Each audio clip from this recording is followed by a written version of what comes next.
Salut internaute, aujourd'hui on transforme un Polaroid raté en une petite peinture.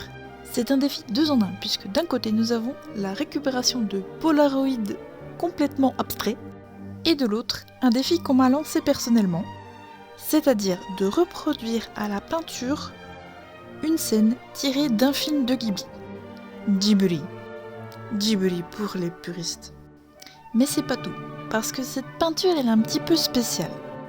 Ça s'appelle Poster Color et c'est une sorte de gouache hyper onctueuse et colorée, surtout pigmentée, très couvrante.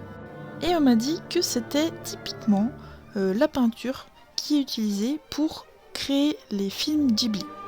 J'imagine très bien du coup les animateurs utiliser ça sur des layers et je me suis dit que ça devrait fonctionner pour recouvrir un Polaroid.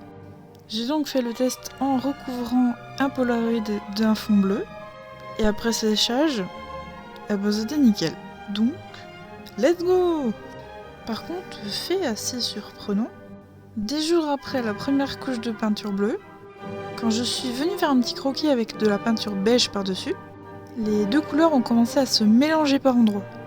Je ne sais pas si c'est dû au support ou à la peinture en elle-même, faudra que je fasse des tests sur papier, ça serait un peu la base de faire ça, mais je pense que c'est plutôt à cause du support. Mais toujours est-il que j'ai pas eu d'énormes difficultés à recouvrir le bleu avec d'autres couleurs bien plus claires, et ça c'est quand même vachement cool.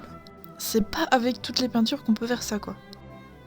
En tout cas, si vous voulez reproduire le défi de recréer une scène d'un film Ghibli chez vous, vous n'êtes pas spécialement obligé d'imprimer votre image de référence. Ici, je l'ai imprimée pour les besoins de la vidéo.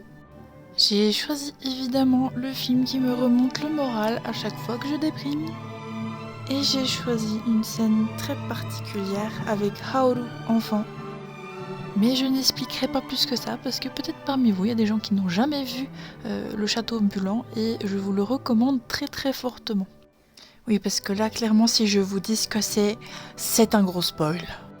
J'espère en tout cas que tu apprécies cette petite peinture.